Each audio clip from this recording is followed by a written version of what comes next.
Hello everyone and welcome back to the Great Book of Grudges. My name is Nathan and today we're going to talk about the Steam Tank. You know why? Because it's actually really viable now. You see, in the past, Steam Tanks weren't great, they were very clunky to use and, well, in most cases they were just there to be doorstops more than anything else. But patch 5.0 is making them extremely viable now due to massive changes in armor and just in general how it works. It's actually becoming the same terror that it used to be on the tabletop. You tabletop players might remember that when you saw a person bring down a Steam Tank and you didn't have a lot of armor piercing, you were in for a rough time, and it's going to work in a very similar way here, but also kind of going to old school Warhammer. Yeah, if you remember 7th edition 40k, because directional missile block chance is a thing now, where from the front, you have a 100% missile block chance. Keep in mind, yes, they will still be taking damage, it's not nullifying everything. On the sides, it's a 50% missile block chance, and on the rear, it's 10% missile block chance. This means that as long as the Steam Tank is facing forward, you're going to be fine in terms of it staying on the field.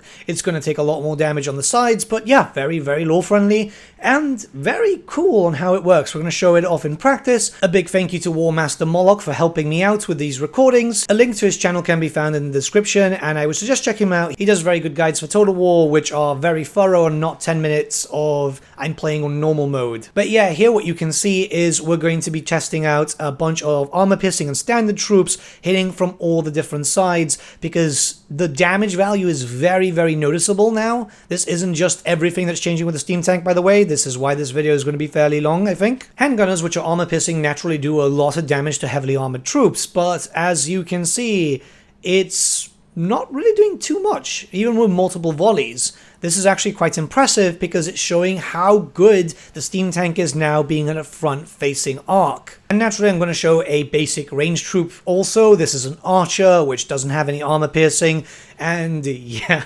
it barely does a thing. It's pretty ridiculous, because obviously there is an archer meta in this game, right? All the range stuff is generally favored above all others, and seeing it not do that much damage anymore is pretty damn sweet. Multiple volleys are barely making a dent from it on the front. On the flanks, it's a lot more noticeable. There is a lot more punch into the side with armor-piercing rounds, and I think it's really, really good there, because, again, if you're getting them caught in such a way, you want to be able to direct fire into these troops before they absolutely wipe you out. It's good for the average player who's fighting against a Steam Tank if you see them, because you're going to need to know how to fight them off, but it's good for you as the Empire player, because it's going to give you a reason to plan your positioning a lot better. There's still terrors going in, and we're going to be talking about that a little bit later. And it becomes slightly more noticeable without armor-piercing missiles too, so it's pretty good there. You're still not going to be doing that much damage. It's better if you're getting a full whack on it though, multiple units. I'm just using one here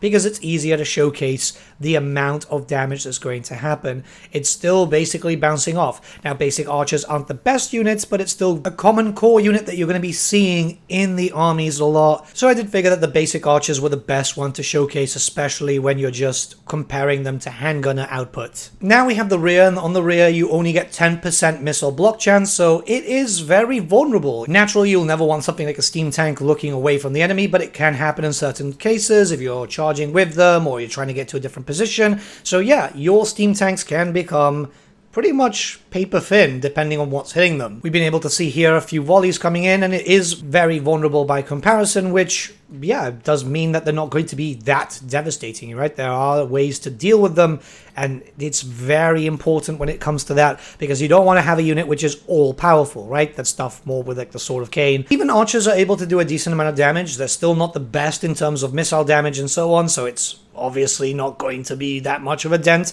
but this is definitely going to elevate the Steam Tank a lot more, especially as, you know, this DLC is introducing another variant of Steam Tank. So now you have more of a use to bring them out, and if you wanted to, you can start doing your 20-man doom stacks, which would be really fun, I think. Actually, I might do that when it comes to live streaming with Elsef later on next week. But that's not all. Utility-wise, they've been changed too, because the Steam Tank now can fire properly whilst on the move. And it's not just with the front cannon, but also with a steam cannonade and the lad on top. This means that you're going to be getting 3 different types of fire if you're getting close enough for the other 2 points to be active and being able to shoot. Now, maybe this is just me, but I have also noticed that the top turret is a lot better in terms of reaction, So even if you're moving around, it's got a 360-degree firing arc. So this means that the steam cannonade and also the tank commander upstairs actually does a little bit more damage when you're moving around and trying to rotate the tank. We're seeing proper implementation of the tank usage now, so not only does it look like a tank, but now it acts like one too.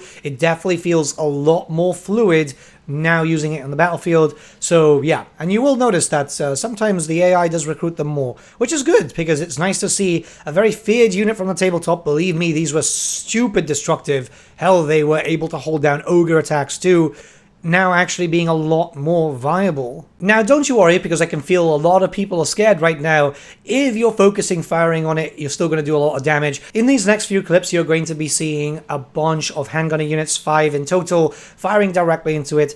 Obviously, if you're firing into its front, you're not going to be doing that much damage.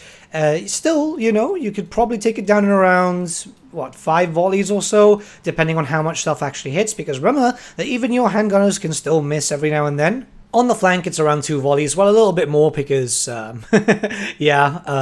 got a little bit of health there. And the same thing is going to happen with the rear, where the rear is very much exposed. If you don't miss as much, you're basically demolishing it in one go.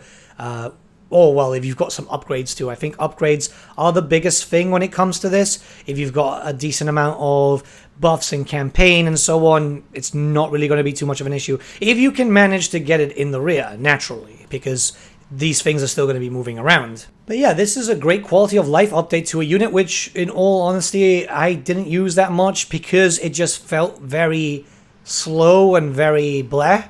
Right? I think that's the best word to say, right? Blah. It wasn't good. Now it feels a lot better. In campaign, it feels really, really good too, especially as you can start getting some upgrades for it too. It's going to make them a little bit more of a terror. It can still be taken down. You're still going to be dealing with the Skaven, for example, which, you know, have a lot of higher armor-piercing bullets. And yeah, if you've got armor-piercing foot troops like Chaos Warriors of Khorne and stuff, you're still going to be able to melt it down in melee if you've got some really high armor-piercing damage. So don't you worry about that. You're going to be fine there. Now, before we end this video, I don't like to do speculation during early access time. However, this change does make me think about the future. Obviously, it's a very radical change to how this tank works, and it's very similar to how it used to work in 40k. I believe this still works the same way in Horus Heresy.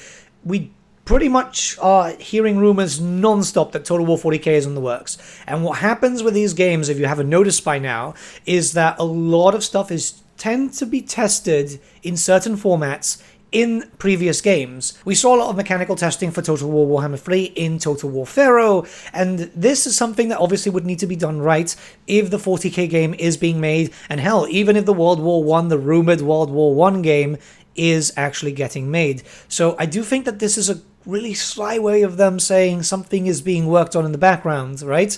Because they've done it specifically for a tank unit.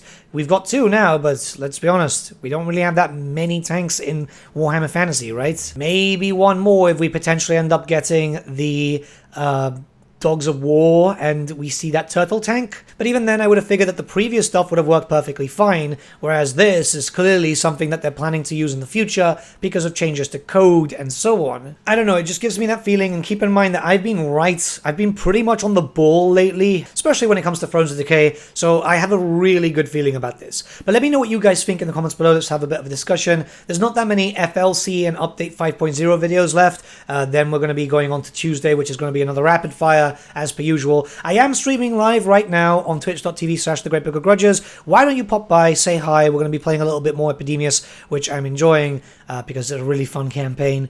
But until then, I'll see you all again very soon. Have a good day, guys.